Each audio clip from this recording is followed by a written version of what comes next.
और जब तक हमारा चित्त शरीर संसार में लगा रहेगा तब तक सारे संसार के पद प्रतिष्ठा वैभव धन संपत्ति सब कुछ एक ही मनुष्य को मिल जाए तो भी उसके अभाव की निवृत्ति होने वाली नहीं है, क्योंकि प्रकृति ये जगत अभाव रूप है, भगवान भाव रूप है। इसलिए भगवान में चित्त की स्थिति होनी चाहिए, फिर अभाव नहीं रहेगा, चाहे भले ही अत्यंत निर्धन ही क्यों न हो। एक भक्त थे श्री ईश्वरदास जी चारण, उनका जितना वैभव था सब उन्होंने ठाकुर सेवा साधु सेवा में सब समाप्त कर दिया। अब कोई व्यक्ति खर्च तो खूब करे और कमावे बिल्कुल नहीं तो कुबेर का खजाना भी खाली हो जाएगा। सो जितना उनके पास धन था सब व्यय हो गया, एकदम गरीबी आ गई। और उनके राजा यजमान थे, पर राजाओं के नहीं जाते, बोले द्वारकाधीश भगवान का दरबार छोड़ के किसके पास जाना, राम राम करना, भजन करते थे, भक्त थे, इसलिए अभाव का अनुभव नहीं था। एक बार ऐसी स्थिति आ गई कि घर में 3 दिन तक चूल्हा नहीं चेता, तो उनके बालक रो रहे थे भूख के कारण, तो उनके भजन में विक्षेप हुआ। उन्होंने अपनी पत्नी से कहा, हे देवी ये क्यों रो रहे हैं, भक्तानी इनको चुप करा।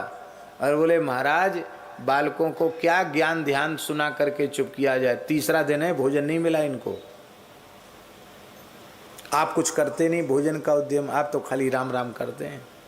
अब भगवान से प्रार्थना की, बोले भगवान से अन्न जल के लिए प्रार्थना हम नहीं कर सकते हैं, हाँ हम राम राम करो, बच्चों को भजन में लगाओ, भगवान की जो इच्छा होगी वही होगा, भगवान सर्वतंत्र स्वतंत्र हैं। ऐसे निष्काम भक्त। पत्नी भी विलक्षण भक्ता थी, आज्ञाकारिणी थी, उसने भी एक सुंदर नाटक किया, चूल्हा चिता के बटलोई धर दी, पानी धर दिया, खाली पानी अदन धर दिया, सामान तो कुछ है ही नहीं, खाली बटलोई पर बटलोई चढ़ा दी चूल्हे पर, और बालकों से कहा देखो तुम लोग कीर्तन करोगे तो सबको भोजन मिलेगा, जब खिचड़ी पक जाएगी तैयार हो जाएगी, और कीर्तन नहीं करोगे रोगे तो समझ लो किसी को खाने को नहीं मिलेगा। देखो बन रहा है ना, संतोष करो भजन करो। तो बालकों को हो गया कि हाँ कुछ ना कुछ तो चूल्हा चेता है और पानी खदक रहा है तो कुछ ना कुछ तो बनेगा ही। तो बालक सब कीर्तन करने लगे, श्री कृष्ण गोविंद हरे मुरारे, हे नाथ नारायण वासुदेव। ठाकुर जी रीझ गए, ठाकुर द्वारकाधीश प्रभु स्वयं पधारे चतुर्भुज रूप से, और आकर के ठाकुर जी अपने पीताम्बर में खिचड़ी का सामान लेके आए थे।